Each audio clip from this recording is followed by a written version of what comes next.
Hello everyone and welcome to our new webinar today. It's August 2020 and we are doing a webinar on preparing for a written assessment at the OSCE. So if you're watching us live or watching the recording, we very much thank you for your interest in the OSCE, which is the world's largest regional security organization. And OSCE stands for Organization for Security and Cooperation in Europe. The goal of this program is to demystify the recruitment process and the use of selection tools at international organizations, and particularly at our international organization. Just to do a brief check with all of you, if you can hear me, just enter your name and country where you are located right now. If you've already done that, don't need to do it again. But if you just joined us and you can hear us, just enter your name and the country where you are connecting from. And I see folks from Germany, I see people from Kazakhstan, from Ukraine, from North Macedonia, from Serbia, from Romania, from France, and many other participating states at the OSCE. We very much appreciate your interest, and we are going to get started very, very soon. We have to be starting right now. Since I started talking, I'll go ahead and introduce myself. My name is Gustavo Araújo. I'm the Chief of Talent Acquisition here, based in the Secretariat, and I'm accompanied by one of the superstars here at the recruitment function and also human resources function at the OSCE, and I'll let her introduce herself. Thank you, Gustavo, and hello, everyone. Welcome to today's webinar. My name is Yaroslava Tereshchenko, and I'm a Human Resources Assistant at the OSCE Project Coordinator in Ukraine. I have been with the OSCE for a year and a half, and it's really nice to have you with us and walk you through our practices in preparing written assessments. Wish you to gain as much knowledge as possible and hope you enjoy this webinar. Thank you very much, Yaroslava. We appreciate your being here so that it's not just my voice and people from the Secretariat talking. And our goal is to get as many recruiters from across the OSCE region involved in talking to you, potential applicants and potential candidates. Yaroslava, can you tell us a little bit about what we are covering today? Sure.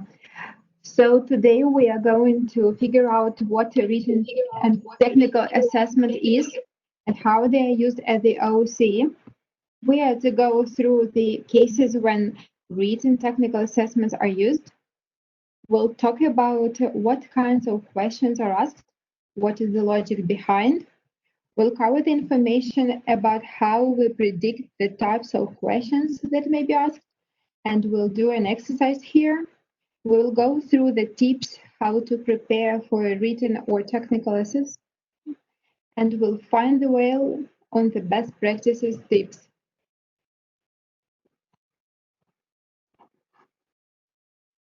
Gustavo?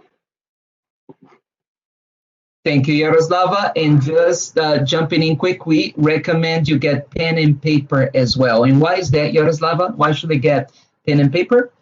Yeah, we would like to recommend to get pen and paper to take note of some tips and participate in the exercise with us. It's important that you put your ideas on paper and think them over later on. Very good. Thank you for that. So I'm going to get started here.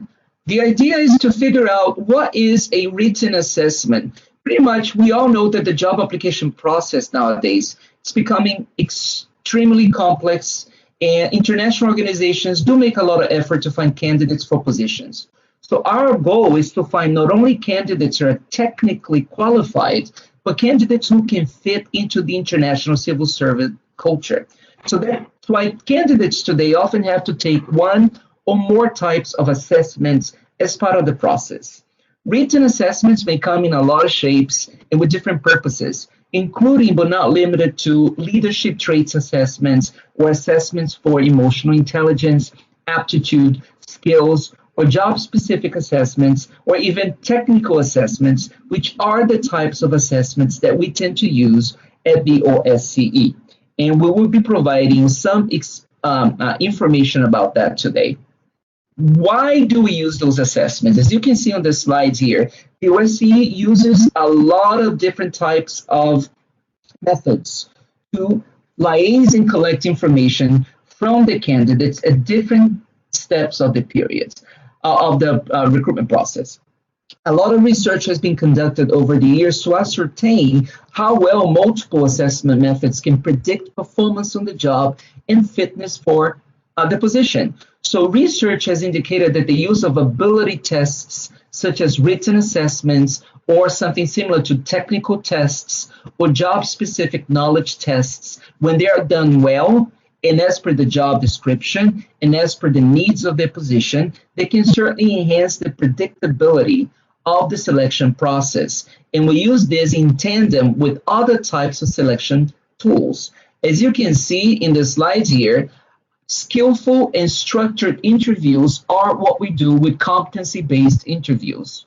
And they represent 0.6% in the predictive validity of selection methods, as well as ability tests or numerical and verbal reasoning. And ability tests are very similar to some extent to work sampling, when we actually ask you to write a sample report, or we ask you to conduct an analysis of a topic related to the job you're applying for, or we ask you to actually run some calculations on balancing a budget on a spreadsheet if you're applying for a finance-based type of position. So our goal is actually make sure that we collect multiple data points across the process so that we can justify the type of recommendation we make for the appointing authority at the OSCE, which could be the Secretary General, the head of mission, institution, or a higher authority who would actually have the ability to appoint someone to the job. We'll move on to the next slides here. Could you give us a little briefing on the selection tools that the OSCE uses, Yaroslava? Yes, Gustavo. The OSCE selection process goes through many stages. At the very beginning, all applicants are reviewed by recruiters with all applications that meet the minimum criteria, moving forward to the long list process. If you are long listed, it means that you have been identified as someone who has the basic requirements to fill the positions as per our needs. However, only a small percentage of individuals who meet the minimum criteria are selected by the hiring manager for the shortlist. Many times, in order to decide which candidates should move on from the applicant review to the interview stage, we use video pre-screening interviews. The next step would be to conduct the anonymous written tests, followed by the competency-based interviews. Selected candidates who participate in competency-based interview for senior management positions, such as P5 and directors, may also undergo psychometrics testing, focusing on emotional intelligence and leadership qualities. All these data points are used in conjunction so the board members can make the best recommendation to the appointing authority. At the OSCE, just like in other international organizations, the role of HR is to facilitate the process. The role of the interview board members is to make recommendations on which individuals may be suitable, but it is only up to the appointing authorities, such as Secretary General, Head of Mission, or Director of Institution, to appoint someone. Thank you, Yaroslav. And this is a very important point regarding understanding the process in international organizations. If you want to learn more about the processes, especially for those in international contracted, such as P positions and director positions, or international seconded positions, you can go to jobs.osce.org and check our infographics that will explain to you from beginning to end how we start the process and how we end the process with the appointing of the person who had been recommended by the interview board members. The next slide that I have is how does the OSCE conduct tests? And this is a very important question. The goal of the written test, or technical test, is to ascertain that the candidate selected for pre-interviews or for interview possesses the expected level of technical knowledge to perform the tasks expected by the incumbent of the position. For example, An associate reporting officer should be expected to have great command of the written language, ability to summarize information in a consistent and clear manner, as well as ability to synthesize important information from essential and non-essential data. Another example, a talent acquisition officer should be able to demonstrate understanding of modern talent acquisition methodologies and their applicability in international civil service environment. We will give you some more information on how to dissect these test expectations, which can help you prepare in one of the exercises we have today. Now, let's take a look at what do these tests look like at the OSCE. Yaroslava, can you run it by us? Sure. Typically, written tests take place on the very same day as interviews. However, some executive structures may choose to conduct a pre-test also before to support the ability to identify the best candidates to move forward in the process. The tests tend to take between 1 and 2 hours and taken via computer. Questions are related to the job description, and we will cover the types of questions in the next slide. So a minimum of 3 board members are tasked with marking the test using predefined criteria created by the hiring manager and or a subject matter expert. Candidates are instructed to be specific, but refrain from mentioning place of work, nationality, gender, or any other identifying information. This is done to decrease probability of potential bias against or towards any particular candidate when marking tests. Tests are conducted online within a specific time window.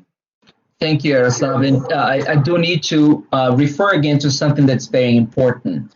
All of those tests need a marking guide, and it is up to the hiring manager, a subject matter expert, and a third, and a lot of the times a fourth interview board member who participates in the process who will be marking those tests.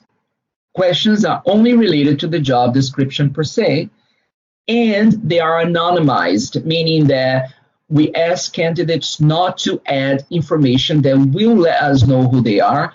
At times it's difficult, given the type of answers that we receive, not to try or think about who they are, but we try and minimize the potential impact of bias, either towards positive or negative towards potential candidates. So that's why recruiters are always asked to anonymize tests in between, before they are marked. And everything takes place online unless we are running interviews in person, which, especially given the coronavirus pandemic, it hasn't been possible, but we continued our recruitment processes without delay at this point.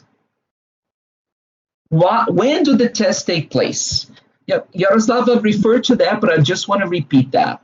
At times, in a few executive structures, the tests can be used as an eliminatory tool to determine which applicants should move to interviews, meaning that they can be done, let's say, before a shortlist is conducted. So they are eliminatory, meaning that if you pass the test, you move on to interviews, to the shortlist. If you don't, you are moved away from the process or out of the process. However, most often, what happens is that the tests take place around interview day as a complementary tool.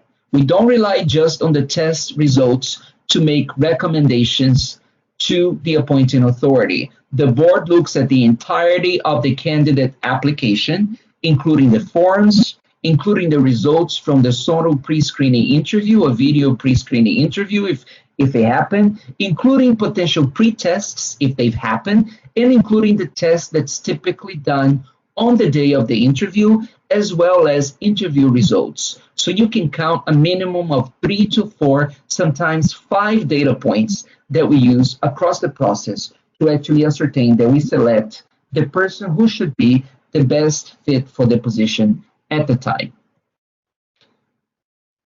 I'm going to move on to the next slide. And how can I prepare for written tests? Well, it's important first that you understand yourself and what types of knowledge skills, and abilities, as well as competencies, should be needed to perform well on the job, particularly at the technical level, because now we're not just talking about your ability to have competencies that would make you a nice colleague, a conscientious person, someone who communicates well. At this stage of the written test, one of the main focuses is actually the technical ability. So there are three things that we can do to practice before written assessments. And I'm going to put Yaroslava on the spot a little bit. Yaroslava, could you read for me the three steps starting at the left? Yes, Gustavo. So the first step would be reviewing tasks and responsibilities. The second step would be identifying potential competencies and skills needed to do the job. And the third one is creating potential questions.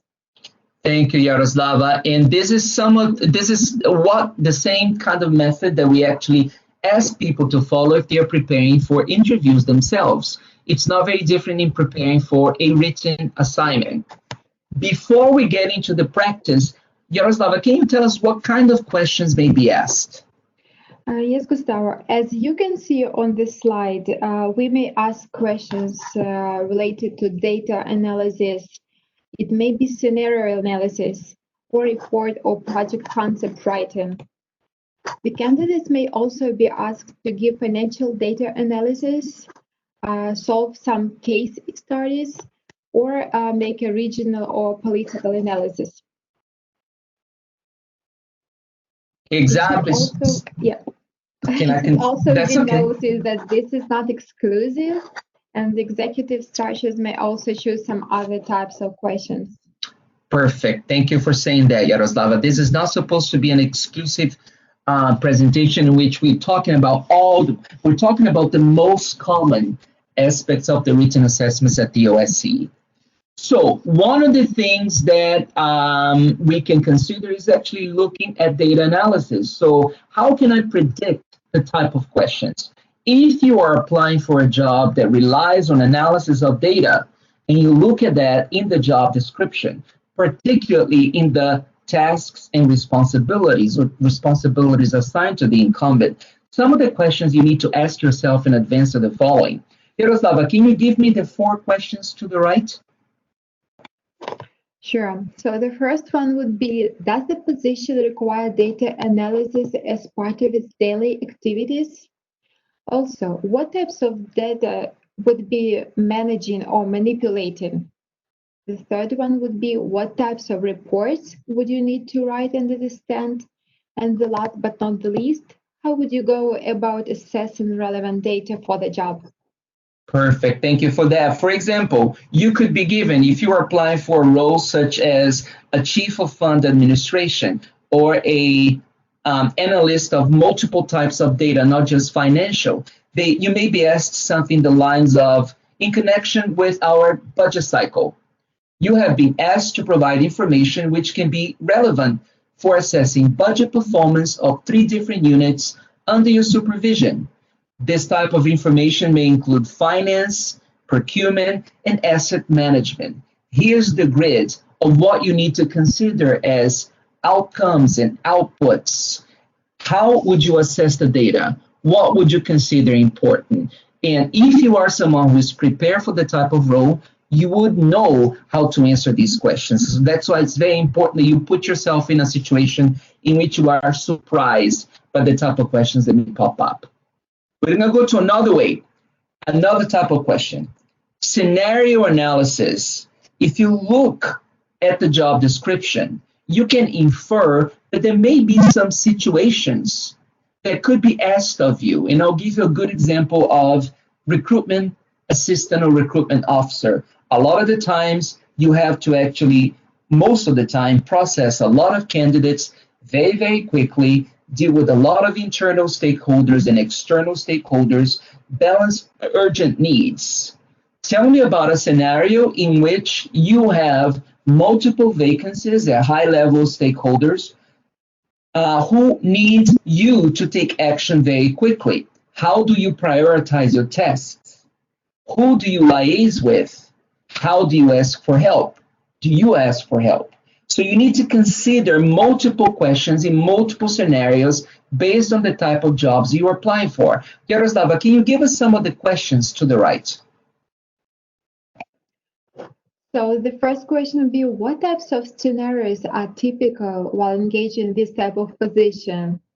You might also want to think about what are the expectations in these scenarios and how do they change given different locations, cultures, data, or stakeholders. Also, what have you learned to consider as important factors when you experience these scenarios in the past? Thank you. Another important thing to mention as well is the following. In a lot of those questions, they may want to see if you are someone who is able to reflect upon your own experience. So it's not only putting out knowledge that you've acquired via your education and background, but also letting them know that the experiences you've had in the past make an impact in the type of decision that you made, and letting the interview board members and the raters know that you are a professional who is able to think back and think about how the lessons learned may impact the decisions you make in the future. Another type of question that may come up are project concept writing questions, particularly if you are hired as, let's say, a project officer or a program officer, or at a higher level, someone who would be coordinating different types of projects as well. So, Yaroslava, can you give us some of the questions that you may want to ask yourself when preparing? So we need to think about, given the type of issues we would handle in this position, what types of projects we are likely to support. In addition, what are the considerations for typical projects? Which stakeholders may be relevant and why? Also, which areas are you most familiar with? HR, finance, procurement, logistics? How would you address one of each of these areas accordingly, as if needed per JD? Great point. So, for example, if you're looking at a leadership position, like as a management position, or you're dealing with a project that actually requires oversight of multiple areas, like Yaroslava said, HR, finance, procurement, logistics, you can envisage by looking at the job description what kind of issues or questions you may be asked about.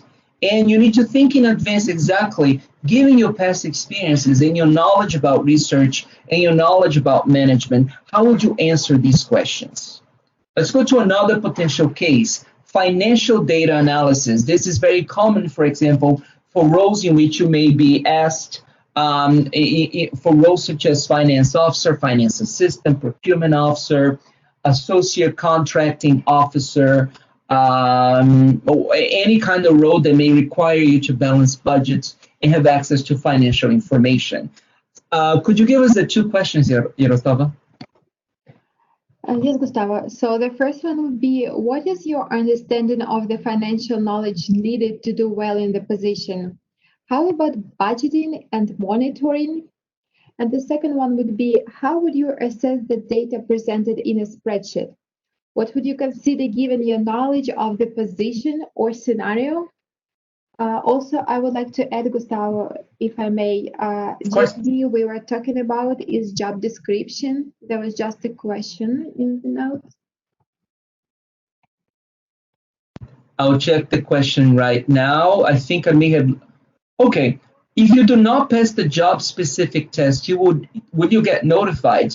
Everyone will get notified, obviously, towards the end of the process, but the job specific test typically takes place towards the end of the process. So if you do not pass it, you will be notified of your status as a candidate. And if for some reason you do not get this information, you can certainly ask as well. And thank you for bringing up the questions, but we'll save more questions for a little later, okay? So we can move on to the next one. The next one is case studies. Yaroslava, can you tell us a little more about case studies and the questions associated to them? Given your understanding of the case study, how do you foresee next steps in X, Y, and Z? Also, how do you leverage your knowledge to assess the situation and make decisions? You would need to think, why do you take this decision? And how do you approach the challenges presented? Exactly. So a lot of the times they may give you a case detailing exactly an issue in a setup very similar to the mission, or in a department, or in a unit, or in a specific office, or even a specific country. So it's important that you actually understand the job description holistically. What types of situations and what kind of cases, what kind of events would you expect for you to take the position? So you need to think in advance the types of expertise you would have to leverage when solving those issues, and also important to understand how you would approach the challenges that could be presented to you if you were to get the job. Another important aspect, particularly for those who are working within the political dimension as well, is understanding the role of the organization, the role of the mission as per its mandate approved by the host country in particular areas and regions. So you may be able to, you may be asked to actually give us an overall analysis of the regional political, to some extent, depending on the dimension, even economic, military dimension. Yaroslava, can you give us some of the questions that people need to think about in advance? So they would be the following. The first one, given your understanding of the current regional build-ups and host country situation, how do you foresee next steps in X, Y, and Z? Also, might be, what could be the challenges associated to do this type of work in these particular locations, and how would you approach these challenges? In addition, what's the value add of the OSCE in these areas, and how would you add value in your position? This is absolutely a very important question, particularly for higher level types of positions. What is the value add of the OSCE in these areas, particularly when it comes to the mandate in comparisons to other potential players in the region, namely other international organizations, non-profit organizations, government stakeholders, civil society. So it's really important as well that you are aware, should you be applying for positions that require you to use analysis of regional, political, military, economic dimensions as well. Let's move on now. For me to explain to you very briefly, why do you use those written tests or those technical tests? Just like we do for interviews, the goal of the written tests is to give the interview board members and the raters an idea about your level of expertise in the technical knowledge, and this is used most likely complementarily to all of the other types of information collected throughout the process. As I mentioned before, most of the time the written tests take place on the same day of the interview if they are to be complementary data. Okay, so there is a rating scale and individuals receive points per each question answered. One thing that we can do now is actually start a brief practice to ensure that you understand how to prepare for those tests in the future. What I want to do is look at the associate project officer, okay? What I want you to think about is, I'll do the following. I will ask Yaroslava to read the first bullet. Bullet number 1, Yaroslava, can you read it to us? So bullet number 1, assisting in the timely implementation, reporting, and evaluation of project activities. Very good. I'd like for you guys who are participating, we have about 255 people logging in right now. Can you tell me some competencies or some skills that you think are important for someone assisting in the timely implementation, reporting, and evaluation of project activities? Can you enter in the chat box?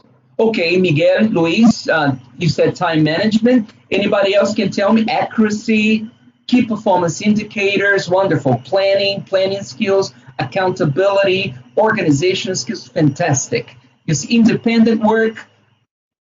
You are really kicking it. Thank you very much for that type of participation. It's wonderful. So what you need to think is, when you're thinking about assisting in timely implementation, reporting, and evaluation of project activities, you need to think about, as per the job description and your understanding of the job description, which of these competencies would be most likely to be targeted by the hiring manager. Put yourself in the shoes of the hiring manager and think, if I were a hiring manager wanting to ask people about that, what kind of questions would I ask? Okay? Let's take a look at bullet number, let's see here. Bullet number 6. Yaroslava, could you read bullet number 6 for us? So bullet number 6, supporting the project team in establishing and maintaining contacts with key stakeholders in OSCE participating states, international, intergovernmental, and non-governmental organizations. Very good. For those of you, so what kind of skills, competencies, abilities, what do you think it would be important in bullet 6? A lot of people put in communication, stakeholder engagement, coordination, cultural sensitivity, relationship building. Fantastic. You're all in the very right track. So your job is to think. As a hiring manager, how would I actually ask questions that are of a technical level that would give me information that this individual can conduct this activity? Again, what I'm trying to do right now is to highlight to you that a lot of individuals apply for international organizations thinking that just because they meet the minimum requirements, they should be interviewed.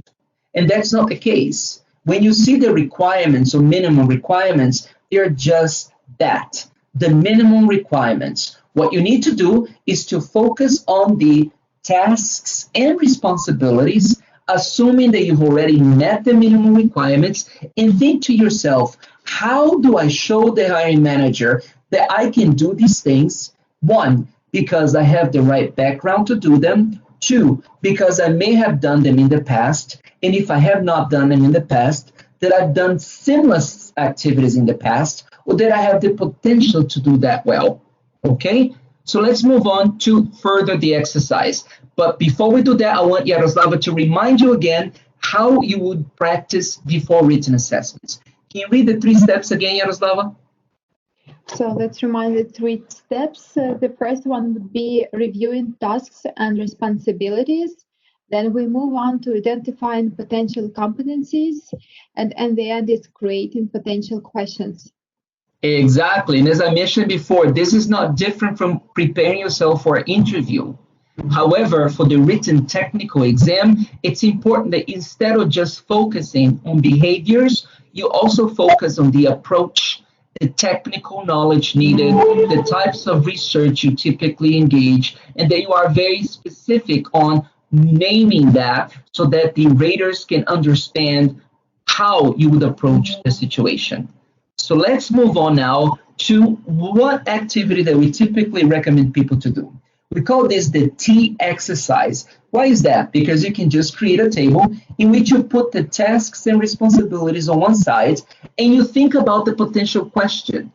Again, right now we are thinking about technical types of questions. If this were a preparing for a competency-based interview, we would be focusing on preparing a competency-based interview question. But now what we're talking about is we're talking about technical questions, okay? So let's move on with this exercise here. Yaroslava, could you please read the very first bullet? So the first one would be assisting in timeline implementation, reporting, and evaluation of project activities. Okay, so I would like for you guys to help me thinking about a technical question, okay? What kind of question could you ask someone to gather information from him or her whether they're able to do the job well? Can you give me a sample there? And it's okay if you make mistakes. It's good for you to get practice in exercise these skills today. Okay, what KPIs would you implement as part of the project plan? How do you track the implementation of a project? Fantastic. When was the time you missed the deadline? Okay, this sounds more of a competency-based interview question. So we are, because this is a technical question, we are focusing on the technical aspects. What software do you use for project planning? How do you create a monthly plan for reporting a project? Very good. So let me run over a few questions here. Let's go to the number 2. to get you in the mood of really getting there. Give me an example of a project that you implemented and how you prepare to meet the task at hand. Fantastic. So now let's take a look at task and responsibility number 2. Yaroslava, could you read it for us? Sure. So it would be contributing to the organization of needs assessment visits in preparation for capacity building activities. Very good. Can you ask me now a technical question? Again, this is not necessarily just based on the past, but it could be related, but we want to get a sample of your technical ability to do the job. So what kind of question could you ask? Could anybody put in something in there? And it's okay if we make mistakes. We are just learning today. How do you organize a needs assessment? Yes, prepare a questionnaire to assess the needs in this particular project. Fantastic.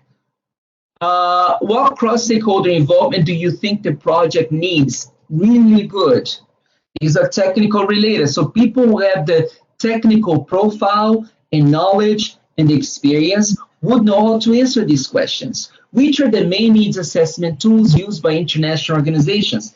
Very good. So you all are in the very right track. So look at that. I actually created 2 types of questions. They're very similar to the ones that you created yourselves. So the first one, for task and responsibility, assisting in timeline implementation, reporting, and evaluation of project and activities. Yaroslava, could you read the potential questions to the right? What types of factors do you take into consideration when implementing a project, given a specific scenario?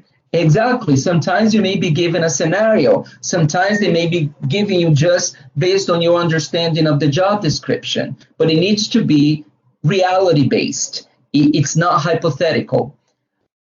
Now, Yaroslava, can you read the task and responsibility number 2 again? Contributing. It's contributing to the organization of needs assessment visits in preparation for capacity building activities.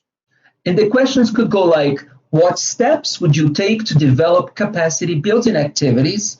Which stakeholders would you liaise with? And what types of information would you consider important? Be mindful, we typically don't like asking hypothetical questions like with would or could, but this is based on a specific scenario of your understanding of the job description or the project at hand. And this is done to get you thinking and try and extricate information from you on how you have approached this in the past. Let's take a look at another task and responsibility here. Could you read that again? Task and responsibility. Yaroslava, it's the same, but it's a different question. It's assisting in timeline implementation, reporting, and evaluation of project activities. Thank you. Again, to the right, we have a very typical competency-based interview that is typically used in a oral interview. Could you find this in a written test?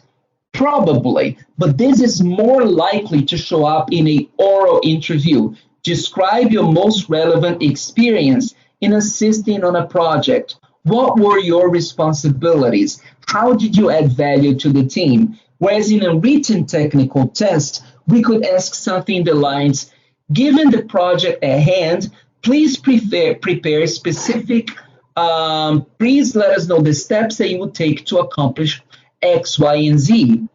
Please let us know what you take into consideration given your past experience and why. Do you understand the difference that I'm talking about? If you understand the difference, just enter a Y or an N in the chat box and I can try and gauge whether or not I'm being clear, and I can repeat as many times as necessary. It's perfectly okay if you don't understand it fully. So someone said no. What I'm trying to say is, for example, you need to differentiate questions in which you're just leveraging from your own experience versus question in which you have to provide beyond experience also your clear knowledge, and by knowledge I mean technical knowledge of the subject matter. The way that questions can be asked in interviews versus written technical tests can be very similar, but when they are different, it's because we are giving you different types of scenarios and data for you to manipulate during a test. I hope this is a little more clear now. Let's give you another example. Yaroslava, could you read for me the task and responsibility to the left? So based on a realistic scenario typical of this position, task and responsibility could be organizing project events, preparing agendas and events materials, selecting participants from state authorities, civil society and international organizations, liaising with participants and partner organizations, assuring their input and ensuring the smooth running of the events.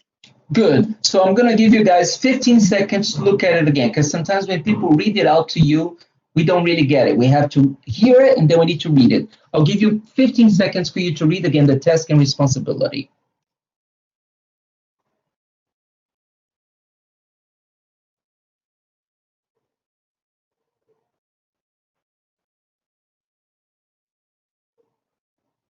Okay, listen. If I wanted to ask a question in an interview about this, I would want to refer about past experiences.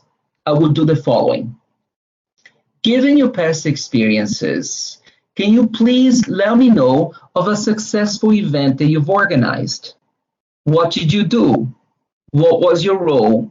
And who did you liaise with?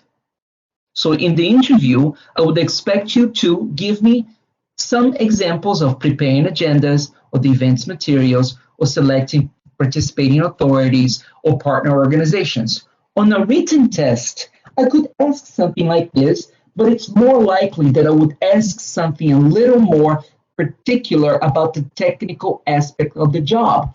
Therefore, we could give you a scenario that would read like this. Yaroslava, could you read the scenario?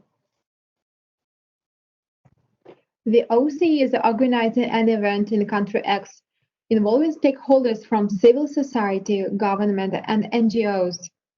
Please describe how you would approach organizing this event from beginning to end. What types of factors would you consider and why? Now, do you see the difference between asking you, given your experience, or tell us about a time when you failed to organize a project successfully? What did you learn? How did you prepare? Who did you liaise with? What would you do differently? This is more of an interview question, whereas a written test question would sound more like the scenario to the right. If you feel like this is more clear to you now, enter a Y. If you feel it's still not clear, enter a no, and we can continue explaining. And it's okay if you're not fully clear yet. We'll have more examples for you. Okay, I got a no. So we're gonna give you one more example. Yaroslava, could you read the task and responsibility? Based on your previous experiences and understanding of the needs of the position, the task and responsibility could be supervising and managing the performance of an administrative assistant hired to support the project. Okay, so supervising and managing. So these are very easy questions. Which competencies are we talking about? You can enter there just to entertain me, please. Exactly. Thank you, Andre. Leadership, people management, supervision. Thank you. I know that you are awake. Very good. So, supervising and management. If you want to create a competency-based question that needs to be based on your past experience, think about past experience. How would you ask a question about that? Can you enter a question for me to see and convert that into a competency-based question for a oral interview? Can somebody give me an example? And if you make a mistake, it's okay. We're just thinking about the process here. Look at the task and responsibility and think about a question that you could ask, not on a test, but on an interview. If you don't do it, okay. What full circle of reporting and KPIs did you implement as part of a recent project? Great. Okay. Or when was the last time you had a managerial position? And what were your responsibilities? Fantastic. You see, you're going back to the past and past experiences. When it comes to the oral interview, great. When it comes to the written test, you can ask this question, yeah, but you may be more likely to find a question like the one to the right. Yaroslava, could you read that for us? So they would be, what are the main characteristics of good management? How do you ensure that your team is aligned in vision and in operations? What strategies do you use to keep communication flowing and activities completed? Okay, so the point is you can use references to the past. However, this is also to assess your knowledge of potential research in the area or your potential level of emotional intelligence in dealing with issues. Okay, so I hope this has become more clear. Let's look at one more point here. Yaroslava, just based on the job description and the specific project for which you'll be hired, could you read this task and responsibility for us? So the task and responsibility would be supporting the project team in the preparation and adaptation of relevant training materials, drafting event reports, including recommendations and follow-up, overview and evaluation of training events. Okay, now let's think about the interview. Let's not think about the written test yet. Read the description again. I'll give you 10 seconds for you to read the task and responsibility again.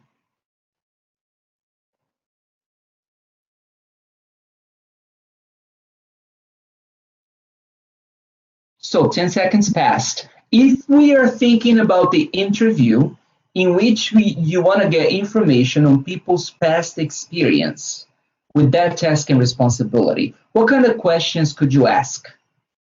Can you give me some examples there? I know someone will. We have 244 people registered, attending today, 600 registered. What mechanism did you use for feedback with your project team? Fantastic. How did you organize the event? How did you evaluate it? How did you prepare materials? Super. You see, you're always going back to the past for the oral interview.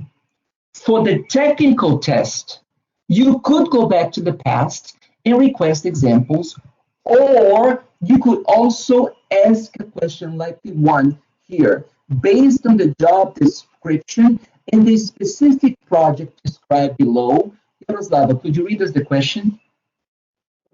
So the potential questions could be, what types of training materials do you foresee being needed? What information would you seek to create a needs analysis? Also, which stakeholders would you liaise with in order to accomplish this task, and why? Again, I just want to emphasize to you the differences that you may find when it comes to taking a written test for an international organization like the OSCE, in which you are expected to show a little more of the technical knowledge as a way to actually balance out the impressions that the interview board members may have given your participation in the process. So now we're actually thinking about something else. We're thinking about a fourth step. Yaroslava, could you review all the 4 steps now again? Sure, so let's remind it. The first one would be reviewing tasks and responsibilities. The second one, identifying potential competencies.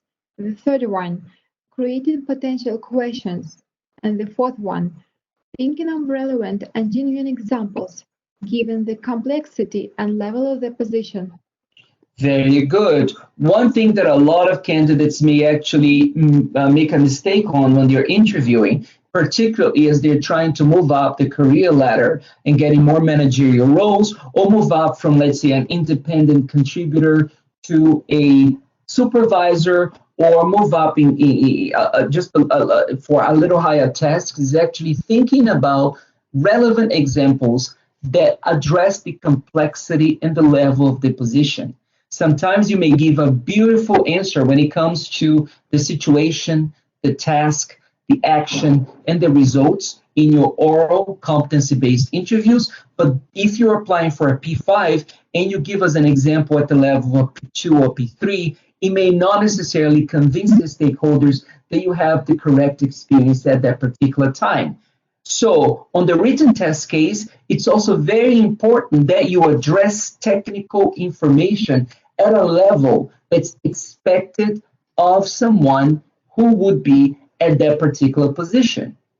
So if you are applying for a managerial position or a data analysis type of position, and you're not able to operate certain data sets or operate certain types of information, manage certain types of information, and we cannot find evidence in your written test, this would not support our recommendation of you as a potential person to do the job well.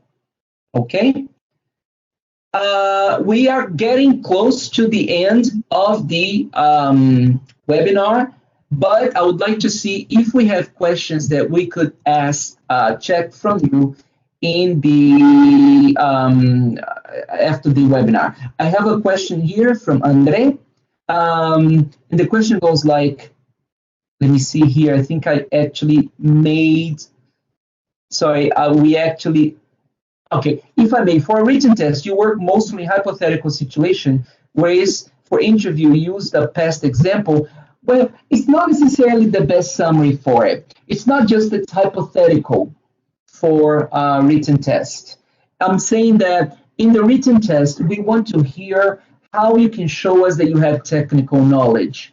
Would the questions be the same? They could be, but we want to see pieces of evidence that go beyond just the interview. On the interview, we would certainly more likely rely on past experiences to get information from you. I don't want to generalize it, but it's in the right direction. Another question that we have is examples from monitoring officer position. Well, these examples may come differently depending on the type of location that you may be, but they could be related to the competencies as well. If you really think about, for example, the types of competencies that you may have to exercise as a monitor, what kind of technical knowledge may you need, or if not technical knowledge, how can you actually break down the job description into, let's say, operational bits? How do you operationalize it? And how do you use your knowledge to actually conduct the operations per se? So you need to be very attentive to what's expected of you and the type of knowledge that you need to know. Maybe the type of knowledge that may be needed will be some sort of understanding about the political, economic, and situation of the region. This could be a potential technical question that could come about your understanding of why the reasons that the monitoring officers are there. Okay, let's see another question here.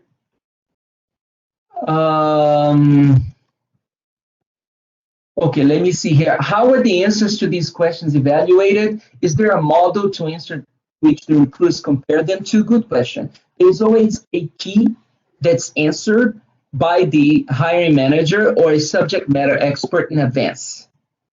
So all the interview board members who are raters would actually use this key to base their grading on, meaning that they're not just loosey-goosey, they're not just guessing what let's say a answer would differ from a B answer, a C answer, and so. So they have some guidelines to follow. Obviously, it can be somewhat flexible based on the understanding of the individuals of the issues and the understanding of the individuals of the job description. However, there is always an agreement as to what's considered important in advance.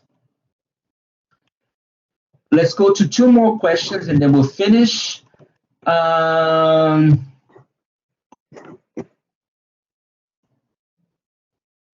Okay, you mostly tell about written tests for middle and senior positions. What about entry-level positions? There are written tests for all types of positions at the OSCE, and they would be adjusted to the type of knowledge and technical expertise that you need for their position. If you, for example, apply to be a associate or an assistant recruitment assistant, talent acquisition assistant, you would be asked about questions that are related to your knowledge about recruitment or talent acquisition or sourcing, and we would expect you to provide the knowledge that would be related to the level of the position you're applying for. Okay? And the last question is, how important is English competency and computer literacy for the written tests? That's very important. However, we are very familiar with the fact that most people who work at the OSCE and all international organizations are not English native speakers, and they shouldn't be. So we do understand that people are able to make some types of mistakes that come from them not being natives. But you also need to be mindful that it needs to meet a level of professionalism and a level of intelligibility and understanding that is expected of international civil servants. And the computer literacy is important depending as well on the type of position that you are taking. Okay? We are going to be ending right now with Miroslava telling us a little more about the activities that we have available on our page. Okay, so first of all, Gustavo, thank you for conducting this webinar, and thanks everyone for staying till the end with us. If you did, we encourage you to stay closer to the OSCE by visiting jobs.osce.org, where you may find not only the open vacancy notice, but also recordings of the webinar outreach program. Subscribe for the OSCE Talent Acquisition newsletter, find useful information about our recruitment processes, and visit our new Women at the OSCE page.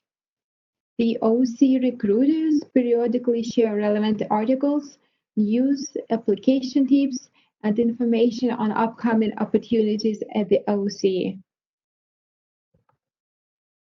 Very good, Yaroslava. Thank you very much for attending. This was Yaroslava's first webinar, so thank you very much for doing that, and I'll certainly invite you for more.